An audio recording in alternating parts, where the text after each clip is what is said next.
polici duhet me qenë me dignitet.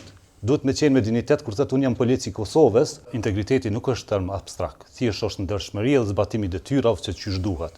Fatkeqësisht që mekanizmat në përgjithësi, jo vetëm polici, por në çdo mekanizëm tjetër shtetëror, integriteti është pothuajse shumë i ulët, prandaj është më rëndësi që integriteti të ketë një sistem të integritetit i cili është i zbatueshëm, i cili është më u tregu edhe policit se çka është integriteti për to dhe duke ju avancuar trajnime dhe ofruar trajnime. Nuk mjafton vetëm kryerja e obligimit të trajnimit dhe dalja me uniformë në rrugë.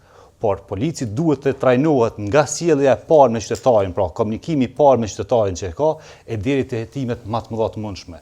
Dhe po ashtu integriteti ja përcakton edhe punën e dytë, se cilën mundet me kry polici. Nuk mundet me kry një punë e cila mund të jetë ndesh me punën që e bën përditshme, ose edhe rrethi familjar dhe gjithçka tjetër.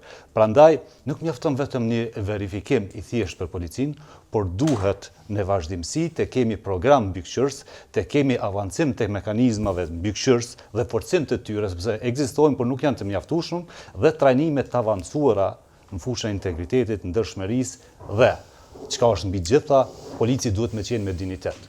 Duhet me qenë me dignitet, kur thëtë unë jam polici i Kosovës, mos me thonë me gjysmë fjale për shkak që i mungon sigurimi shëndetësor, besa përballet edhe me një pagë kogja tult që e vështirëson shumë, edhe pastaj ekspozimi nga rreziku për të kriminalizuar ose për të ndikuar që ai të shkel integritetin ose të bëjë një punë jo shumë adekuate që e ka, është më i lehtë kur e lëm na policin të ekspozuar, pra fillimisht pa sigurim shëndetësor dhe me paga minimale që pastaj lehtësisht policia e vendit mundet me qenë ekspozuar ndaj kriminalitetit.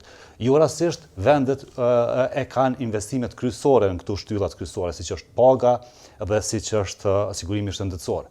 Polici hamendet shumë, a mu ballafaqu me kriminalin apo jo, sepse ku e lëm familjen pastaj.